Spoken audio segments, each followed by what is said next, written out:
qu'il y ait une loi ou qu'il n'y en ait pas, la différence, c'est... Enfin, les IVG se feront, mais elles se feront dans des bonnes conditions. Et c'est toute la différence, en fait. L'IVG de Violette, elle se fait dans de bonnes conditions, même si... Et en fait, c'est déjà dur de gérer le trauma qu'il peut y avoir. Enfin, à partir du moment où on rentre dans la clandestinité, en fait, je vois pas comment on peut bien vivre ça, quoi.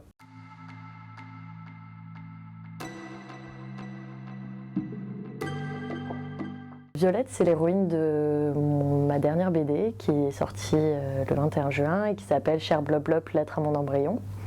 C'est une jeune femme qui a 28 ans et qui va ouvrir une librairie féministe à Paris. Violette, comme son partenaire Thibaut, en fait, se le disent assez tôt, avant même de savoir qu'elle est enceinte, en fait, qu'ils veulent pas d'enfant à ce moment-là. Mais en fait, elle tombe enceinte alors qu'elle a une contraception.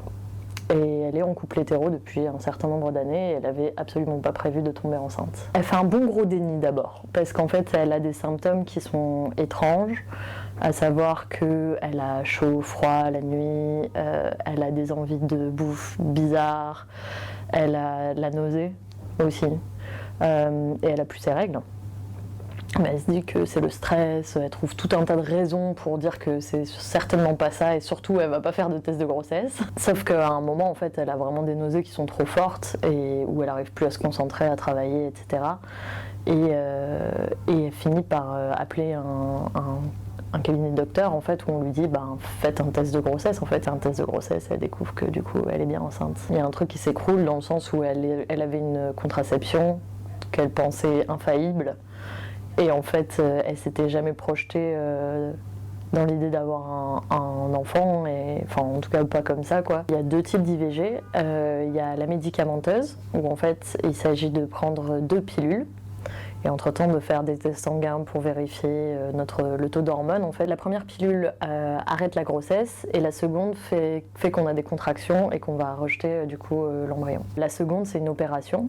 Qu'on dit par aspiration, parce qu'en fait on va être sous anesthésie soit générale soit locale. Violette choisit pour sa première IVG l'aspiration parce qu'en fait elle est terrorisée à l'idée de faire une médicamenteuse dans le sens où elle a super peur en fait de se retrouver à avoir des contractions chez elle, de pas être en milieu hospitalier. Pour sa première IVG, elle sent très très mal, très mal, parce qu'en fait il y a des délais d'attente qui sont assez longs, vu qu'elle a demandé une opération et qu'en fait on lui dit en fait il faut revenir, ce que vous avez déjà fait avec un planning, il va falloir le refaire ici.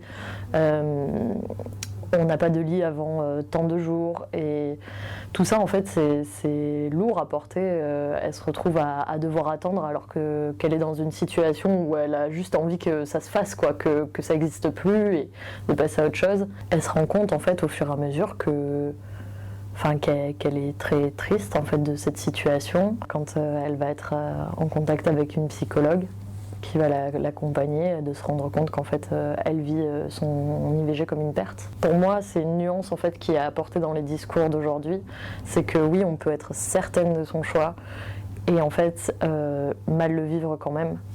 C'est parce qu'en fait on peut considérer qu'on s'est attaché sans même s'en rendre compte et c'est pas pour autant qu'on veut le garder. Dans la deuxième, à la différence, elle est dans une maternité qui est la maternité des Lilas, qui est très militante en fait pour l'IVG et qui du coup met tout en place pour que ce soit considéré comme une urgence. Et ça change complètement la prise en charge en fait. Dans l'histoire de Violette aussi, pourquoi elle se retrouve à galérer, c'est parce qu'elle est dans un service où il y a des grèves, parce que c'était avant le Covid en 2018 et en fait il y avait déjà la casse de l'hôpital public et c'est ça qui est terrible aussi, c'est qu'on leur donne pas les moyens en fait de faire bien le travail.